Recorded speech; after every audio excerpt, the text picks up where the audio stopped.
Part 1. Spectres. Situated at the most northerly point of Britain's West Midlands region lies a vast nature reserve, and whilst the dense forests and sprawling heathland of this area of outstanding natural beauty bring joy to countless visitors each year, they have also played host to incidents of great suffering and misery. Join us this week as we explore the horrors of Cannock Chase.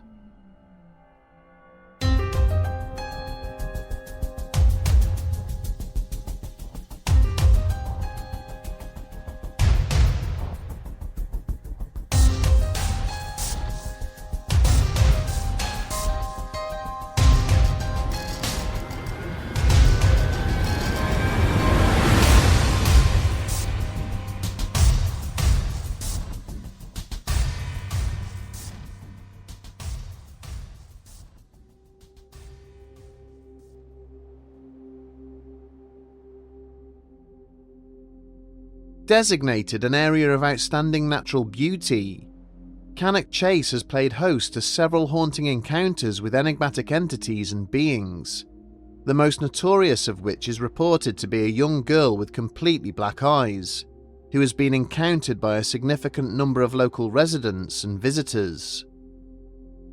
Her apparently supernatural abilities and origins remain shrouded in mystery, although they may potentially be linked to perhaps the darkest incident in the region's past. During the 1960s, Raymond Morris was convicted for the abduction and murder of 3 young girls. Being from the West Midlands of England, he unfortunately chose Cannock Chase as the area in which to dispose of their bodies on each occasion. Many historians and local commentators believe the mysterious entity to be the soul of one of these 3 victims, forever bound to the place where her life was so brutally ended. But as with similar sites the world over, this former royal hunting forest appears to be a focal point for a far wider range of bewildering and inexplicable activity, with apparent sightings of cryptids, instances of what are believed to be time slips, and UFO activity all having been reported there. During the 1970s and 80s, Cannock Chase and the various towns and villages which surround it became synonymous with one of the UK's oldest supernatural tropes.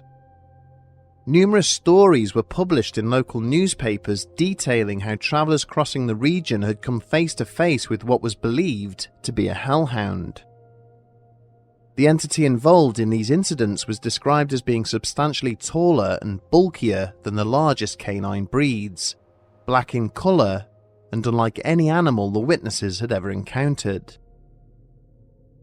One evening in January of 1985, Sylvia Everett and her husband were driving along Penkridge Bank Road, one of the several main roads that cuts directly through the centre of the chase. It was a clear night, with the road ahead well lit not only by the headlights of their car, but also by the full moon shining above. Sylvia was forced to step hard on the brakes as she caught sight of something moving slowly across the road ahead, but when the car finally came to a halt, both she and her husband were stunned to see what resembled a small patch of mist situated directly in the centre of the highway. As the pair watched on, this mass of fog slowly materialised into the outline of a large dog-like creature, with a broad torso, powerful legs, and large head. And yet, despite the obvious canine features, both witnesses could still see the car's headlights illuminating the carriageway beyond. A pair of bright yellow eyes then formed upon the face of this manifestation, which regarded them for what seemed like an eternity. Then, with a sudden movement, the entity was gone, disappearing into a thick patch of undergrowth, not far from where it had been standing. Another of the reported incidents had previously taken place during the summer of 1972, and involved a local resident named Nigel Lee. Unlike the Everetts, he was driving along a more open stretch of the chase during nautical twilight. Despite it being overcast, there was no suggestion of rain, and so Nigel was taken completely by surprise when a thunderbolt struck the heathland off to his right. Coming to a halt, he exited his vehicle out of curiosity, but within seconds he was back inside, fumbling to engage the door locks as a huge black form emerged from the smoke generated by the lightning strike. Nigel would later describe this animal as being bigger than any dog he had ever seen, completely black in colour and possessing a pair of glowing greenish-yellow eyes. Moving in an almost ponderous fashion, constantly sniffing the air around it, the hound moved ever closer to the road. At this point it seemed to become aware of the driver's presence, fixing Nigel with a glare that seemed to last forever. His nerve broken, he quickly resumed his journey, with the hound apparently remaining still beside the road, watching the departing vehicle. Several weeks later, Nigel was involved in a large industrial accident at his place of work, in which one of his closest friends was killed. He would remain fully convinced that the incident was portended by his encounter with the sinister hellhound on Cannock Chase, the creature acting as an omen not only of poor fortune, but also of impending death, as it has always been known for. Situated at the southernmost region of Cannock Chase, the heritage site of Castle Ring preserves the remnants of an ancient hill fort. Seated atop the highest point in the reserve, it is believed to have been constructed around 50 AD by an Iron Age tribe named the Cornovii. This former military location has also been the scene of several bizarre occurrences and manifestations, seeming to act as a focal point for supernatural activity in the area. In July of 1986, a local resident named Pauline had gone to relax at the site, as she frequently did whenever she had time off work. Arriving early in the day, she laid a blanket at the edge of the clearing, and then settled down to read a book. But sometime into her relaxation, she began to feel anxious, without fully understanding why. It was only after she put down her book and concentrated on her surroundings that she was able to identify the cause. The everyday sounds of the chase had gradually ceased around her, to the point where she now found herself sitting in an overbearing and uncomfortable silence. There was no birdsong or animal noises to be heard, with the natural swaying of the grass and trees steadily slowing to a point where there was no movement whatsoever. Then a figure came stumbling out into the open from a thick patch of foliage situated a short distance away. This newcomer was deeply unsettling in appearance, caked in dirt, unkempt and heavily bearded, wearing an assortment of animal furs and skins. He was clutching a rudimentary weapon which seemed to have been fashioned by fixing deer antlers to the end of a long wooden stake. Upon catching sight of Pauline, this strange man became agitated, initially levelling this weapon at her and then cautiously approaching. At first, she believed she may have inadvertently stumbled across some form of reenactment or prank show being filmed for television. But despite being armed, the man moving cautiously towards her seemed terrified by her presence, struggling to make eye contact and babbling in a mysterious language. Moments later, more men materialized from within the surrounding woodland, all dressed as bizarrely as the one standing ahead of her. They began to take up positions around the edge of the grassy circle, with several of their number motioning aggressively for her to move away from them. Grabbing hold of her belongings and slowly backing out of the clearing, Pauline watched on, bewildered as they began to chant in the same strange language, raising their hands towards the sky. She then became aware of an imposing shape descending towards the assembled throng, travelling through the sky upon a pair of broad wings. It was a dark-coloured flying creature, which was bat-like in appearance but with reptilian characteristics. This monster's appearance was so horrific and threatening in nature that it prompted Pauline to turn and flee back into the cover of the trees. Turning momentarily, she saw the men standing around the circle now engaging it in battle, using their primitive weapons.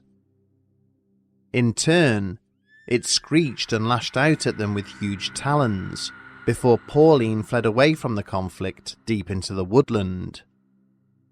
The sounds of nature resumed around her as she seemingly returned from wherever or whenever she had temporarily been transported to.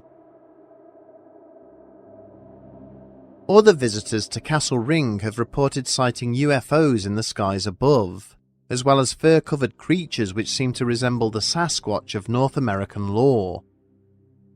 The site has also been the scene of several encounters with a sinister entity, which has been witnessed at various locations across Cannock Chase, an elongated and slender figure dressed in black which has chased and attacked several visitors before disappearing into the depths of the surrounding forests. One such encounter with this terrifying character was relayed to a local historian named Lee Brickley. The unnamed witness account describes how during the early hours of the 2nd of January 2015, he was travelling across the chase and walking in the vicinity of Castle Ring. Due to the extreme lateness of the hour, he had naturally assumed he was alone, only for a sudden movement off to one side to suggest that this was not the case. Straining his eyes to see through the darkness, the witness became aware of another figure walking parallel to his own path across the site, almost mirroring his movements, but on the opposite side of the clearing. As he observed, this figure continued to plod along at a steady pace, before beginning to somehow levitate off the ground, still moving as if walking, and at the same speed. At this point, having risen several feet into the air, the floating figure seemed to become aware of the witness's presence and began to gravitate across the clearing towards him. With the distance between them closing, the appearance of the airborne entity now became clearer, illuminated by the full moon above. He was very tall and exceptionally thin, to the point of emaciation, dressed in a long black overcoat which was topped off by a corresponding Homburg-style hat. But the most disturbing aspect of this entity's deeply unsettling visage was its eyes, which seemed to be glowing a vivid red. Its speed progressively increased, lowering itself towards the witness as it approached, attempting to take hold of him.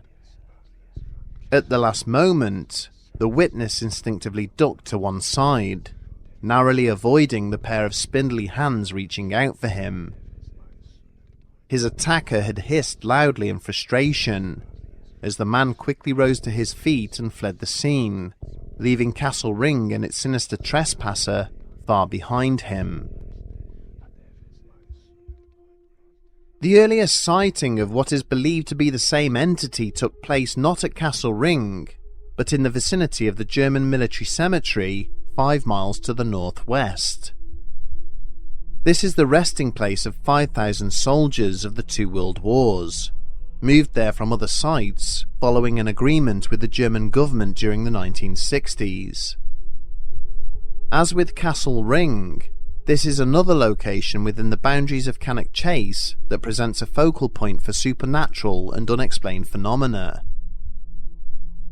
In the summer of 2001, a researcher named Mike Johnson selected this location as the starting point for an ecological study he was conducting on the chase. Arriving at the cemetery one afternoon in June, he set off along one of the nature trails to survey the local flora and fauna. As he walked, he paused at certain points along the route to take pictures and make notes. A regular visitor to the area, Johnson was perplexed by the lack of animal activity that day, being accustomed to seeing deer and other animals in the grounds adjacent to the trail. The distinct absence of birdsong was also unnerving, to the extent that he considered abandoning his task and returning another time. Reasoning that he may as well finish what he started, the researcher pushed on into a more open part of the chase, catching sight of a group of 4 hikers approaching him. But as this quartet slowly laboured down the trail from the opposite direction, and as their features became clearer, Johnson slowed his pace. Whilst 3 of the group looked fairly similar, presenting as older local residents out for a lunchtime stroll, the 4th stood out entirely. Walking a little behind the others, as if deliberately trailing them, this figure was far taller, apparently dressed in a formal suit made of black and dark grey material.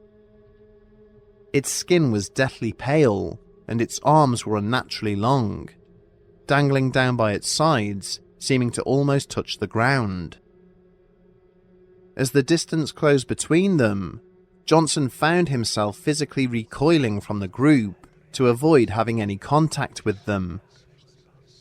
He could see that the tall figure had no face whatsoever, possessing instead a perfectly smooth and glistening area of skin where its facial features should have been.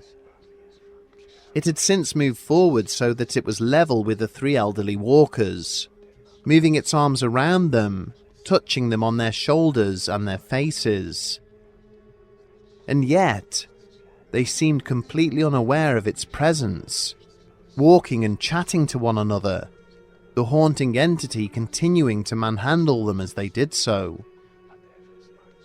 As the 3 men walked past Johnson, regarding his shocked expression with a degree of curiosity, the creature travelling with them seemed to move in closer, wrapping its arms protectively around the man closest to Johnson and leering at him with its expressionless face, as if to warn him off interacting with them. They disappeared into the wooded area of the trail that Johnson had just emerged from, seemingly unaware of their unearthly fellow traveller. Lee Brickley has spent several years studying and compiling the various supernatural incidents reported by people during their travels across Cannock Chase, with the dark, long-armed figure being the most threatening and persistent of such occurrences. There are even reports of it manifesting inside houses adjacent to the area. 2 witnesses separately contacted Brickley following a newspaper interview, and despite not knowing one another, they described eerily similar accounts regarding this strange creature. Both stated they had awoken to find a shadowy portal forming in the corner of their bedrooms, through which an entity with long-reaching arms and red glowing eyes had emerged. It had rushed towards them brandishing a set of sharp fangs, taking hold of and squeezing them to the point where they had then passed out. They had later awoken in bed to find themselves alone once again. Brickley remains unsure about the origins of this sinister figure, but draws parallels between the reports of shadow people and sleep-related demonic entities which have been witnessed elsewhere across the globe. There is also a resemblance to the Slenderman creepypasta, which has emerged from the United States in recent years, although the Cannock Chase encounters predate this by quite a margin. As we will go on to see, this long-armed intruder is far from being the most notorious resident of Cannock Chase, but there are other entities which are said to haunt the area, including one which is believed to be the byproduct of a military experiment dating back to the Cold War. Be sure to join us for part 2.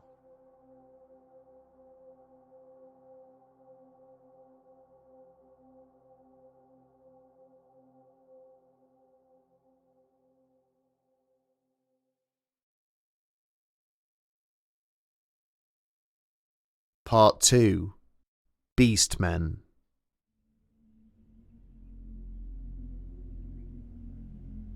Due to its remote and secluded location, Cannock Chase has long served as a haven for individuals in search of solitude and respite from the busyness of everyday life. For the officers of the Staffordshire Police Constabulary, the sprawling rural area has always produced a steady stream of crime reports to investigate. In October of 2006, authorities received a call about a disruptive crowd on the outskirts of the chase. The gathering included intoxicated individuals who were causing a disturbance for nearby residents. Response officers were dispatched to address the situation, and upon arriving, they discovered several cars parked along the road. The officers proceeded through the adjacent tree line and stumbled upon a camp where the owners of the vehicles were situated. Having moved this group on, the officers then resumed their evening patrol, only to later receive a report that a distressed young man had attended a local station. It would transpire that this youth had been one of the group recently encountered by the police, but had decided to return to his campsite as he had no desire to return home. Sometime in the early hours, he awoke unexpectedly, and before attempting to go back to sleep, he decided to step outside for a cigarette. Upon emerging from his tent, the teenager heard a rustling sound in the undergrowth about 200 meters away from where he had pitched. Expecting the cause of this disturbance to be one of the many deer he had seen in the area, he continued to smoke his cigarette, only to then see a pale creature emerge from beyond the bushes. It was moving on all fours, with its face pressed close to the ground, as if doggedly searching for something. Believing that this must be a sniffer dog belonging to the police or a local warden, the man began to back away, inadvertently disturbing the ground beneath him. Almost immediately, the creature reared up, standing tall on its hind legs and adopting a confrontational posture. With growing horror, the witness realized that he was looking at a gigantic figure, almost 8 feet tall, with a humanoid body and a grossly oversized and distended face. Where its nose should have been, there was instead a blunt pig-like snout, which sat atop a large gaping mouth, through which the creature now began to howl and scream. At the first sign of this shrieking and squealing monster moving towards him, the youth had immediately turned and run, leaving his tent and car behind. Fleeing as fast as he could to the main road, he had flagged down a passing motorist, begging to be taken to the nearest police station. The description of the creature encountered by the young man is remarkably similar to that provided by a pair of local residents in an incident which took place in October of 1993. On that occasion, the couple, named John and Anne, had been out walking in the vicinity of Castle Ring when they became aware of a noise in the nearby woodland. Stopping to listen, they thought it was likely another couple indulging in a romantic encounter away from prying eyes. Deciding that it was time to go home, they returned to their car, which was parked a short distance away from where they heard the sound. But as John was putting the vehicle into reverse to leave, his wife suddenly gripped hold of his arm, her other hand pointing out through their windscreen. Several meters away, a figure had emerged from the tree line and was standing silently regarding the couple as they sat in their car. At first glance, this looked like any other adult male, dressed in a dark top and matching trousers. But instead of a normal face, it had a repulsive and horrifying blend of human and porcine features. It possessed dark, piercing eyes which appeared far smaller than normal, and a totally flat snout, framed by a pair of flat drooping ears, which hung low either side of the head. John was sitting open-mouthed, staring at what he thought looked like tusks at the side of the creature's broad mouth, when it suddenly took a step towards them. The creature then raised a hand and emitted a shrill scream. John immediately changed gear and drove away from the car park as fast as he could. Stories relating to this supposed Pig-Man, who is rumoured to stalk the woods in and around Cannock Chase, have been in circulation since the late 1960s. Over time, this legend has been linked to another piece of local lore, one that relates to a secret military installation allegedly hidden away within the reserve. The Pie Green communications mast lies a mile south of the German military cemetery, one of 14 such installations to have been constructed at the height of the Cold War. A reinforced concrete tower, built as part of a backup communications network in the event of a Soviet attack, it stands at nearly 100 meters tall. But rumors persist that during its construction in 1963, the opportunity was also taken by the military to hide a secretive facility beneath the ground. It was here that the Pig-Man was said to have been birthed, the result of a rudimentary military experiment involving gene splicing and cross-species husbandry. Over the years, a number of alleged whistleblowers have come forward with stories of how the creature came to roam the woods around the tower. Some have stated that at the end of the experimental program in question, the hybrid managed to escape from captivity, with no real will or desire shown by the authorities to recapture it. Others believe it may have been intentionally freed by its creators in order to keep people away from the facility. Regardless, having been witnessed moving across the region for roughly a 70-year period, it remains to be seen how much life this creature has left to live. In addition to the Pig-Man, it would appear that Cannock Chase may be home to an elusive Dog-Man, with stories of a werewolf lurking in the woods being equally prevalent. The most recent of such sightings took place on the nearby M6 motorway during the summer of 2006.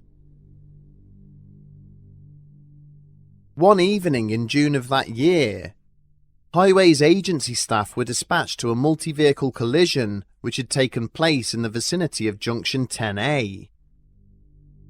Upon their arrival, the Highways officers found a number of damaged vehicles which had thankfully already been moved off the motorway by their owners. Fortunately, nobody involved had sustained serious injury, but when the officers attempted to determine the cause of the accident, several of the drivers became somewhat evasive. It was only when police officers attended the scene that an account of what had transpired was obtained, one that would raise eyebrows when it was later transcribed. The driver of the first vehicle to be hit, a middle-aged woman driving home from work, claimed to have braked sharply to avoid a person crossing the carriageway ahead of her. But when asked to describe the pedestrian, she had stated that she could not, as it had not been wearing any clothes, and had been completely covered in a layer of hair or fur. Despite repeated questioning, she maintained that the figure had resembled a wolf or dog, but had been hurrying across the busy road on 2 legs as opposed to 4. Bizarrely still, a passenger in the car which had subsequently collided with hers agreed with the account, stating that they had also seen a dog-like figure fleeing the ensuing collision. A search of the ground either side of the motorway did not reveal any trace of this mysterious entity, be it human or otherwise. The incident on the M6 is only one of a larger number of sightings of what resembles a dogman, occasionally emerging from the woods to cross the roads of Cannock Chase. Back in February of 1995, Jackie Horton had been driving from Cannock to Rugeley along the A460 road, which cuts right through the heart of the reserve. It was early morning, and as there were no streetlights on this long stretch of road, Horton engaged her high beams. Seemingly out of nowhere, a large figure suddenly stepped out from the side of the road ahead of her vehicle, lumbering slowly into the centre of the carriageway. With her reactions dulled by fatigue, Horton didn't have time to swerve, and closed her eyes in anticipation of the coming collision. When she then opened them again, the car had travelled directly past the figure, which appeared to have stepped back at the last moment.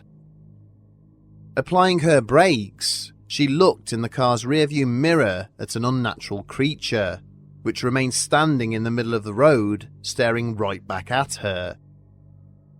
Illuminated by the red glow emanating from her brake lights, she could make out the features of a tall and muscular figure, covered from head to toe in dark fur. Its eyes were a piercing red, reflecting back at her out of the darkness, and the lower half of its face ended in a blunt canine snout which was open to expose a row of sharp teeth. Then the creature had turned on its heel and sprinted off into the bush, moving at a speed well in excess of anything any human would be capable of. The killing and mutilation of small animals and cattle in the area has often been linked to this entity, despite such events being common to most rural areas. With a combination of natural tunnels and industrial mine shafts running beneath the region, some theorise that a number of such creatures may have made their home beneath the chase, emerging only during the darkest hours to hunt and returning to their lairs as the first rays of sun crest the horizon.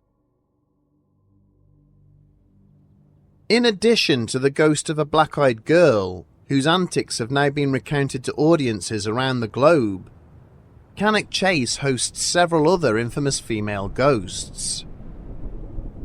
One of these is reportedly a woman dressed all in white, who haunts the land that lies in and around Springslade Lodge, situated not far from Pye Green Tower. Dubbed the Lady of the Chase, this spirit manifests in front of both drivers and walkers, somehow possessing the power to paralyse them exactly where they stand. She then proceeds to stare into their eyes for several minutes, as if analysing everything about them, before then disappearing as quickly as she appeared. Another famous ghost linked to the area dwells within the confines of the nearby Shugborough estate, and is believed to be the spirit of one of the previous owners. Lady Harriet Hamilton was the wife of the second Earl of Lichfield, and resided in Shugborough Hall during the second half of the 19th century. Since her death in 1913, visitors to the hall have reported hearing ghostly footsteps and the rustling of a heavy silken dress along the main corridors of the building. A smoky figure has also been witnessed to pass directly through closed doors from one room into another by some guests, and it would appear that not all of the Chase's spectral inhabitants are confined to their home, with at least one possessing the ability to travel beyond its boundaries. During the 1990s, a man named Nigel Barrett was travelling through Cannock Chase en route to the town of Wandon. It had been a damp and miserable day, and as he was nearing the outskirts of the town, he caught sight of a young woman walking along the road just ahead of him. He wondered if she might be a hitchhiker, but when she made no effort to flag him down, Nigel increased his speed and manoeuvred his car to pass her by.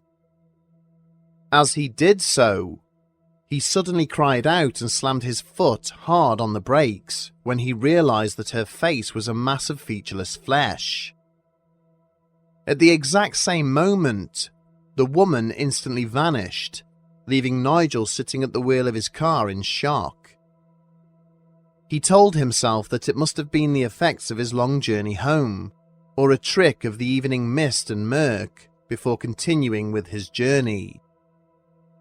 But in the coming days, strange events began to take place around the home he shared with his wife. His dogs, who had resided with the couple at the property for years, became sullen and withdrawn, refusing to remain in the same room as their master. His wife complained that she had felt an invisible hand touching her hair or running itself across her exposed forearms when she was alone in the house. Several nights later, she woke Nigel with her screams, claiming she had opened her eyes to see a woman hovering directly above him with a hazy patch of nothingness where her face should have been. Her lifeless arms had been reaching down as if to take hold of her sleeping husband and remove him from their bed. It remains something of a mystery as to why this one particular area of the West Midlands possesses such a wide and varied catalogue of mysterious occurrences. It has often been compared to the likes of Skinwalker Ranch or the Bridgewater Triangle in the USA for its high strangeness. Some would argue that its sprawling and remote nature has allowed some species to evolve over time, free from human interference, only being glimpsed during the very late or very early hours, whilst the rest of the world sleeps. For others, the isolated region has acted as a magnet for extraterrestrial or malign entities, who are able to move around beyond the reach of human surveillance. And then there are those who believe that sites such as Castle Ring and the German military cemetery have directly contributed towards the growth of supernatural phenomena, the souls of so many who have been laid there having become restless and unable to find peace. Regardless, inexplicable activity on Cannock Chase seems to show no sign of abating nor diminishing. If anything, and perhaps unfortunately for the local population, it only seems to be increasing, both in terms of frequency and intensity. The question is, why? What may be coming around the next corner?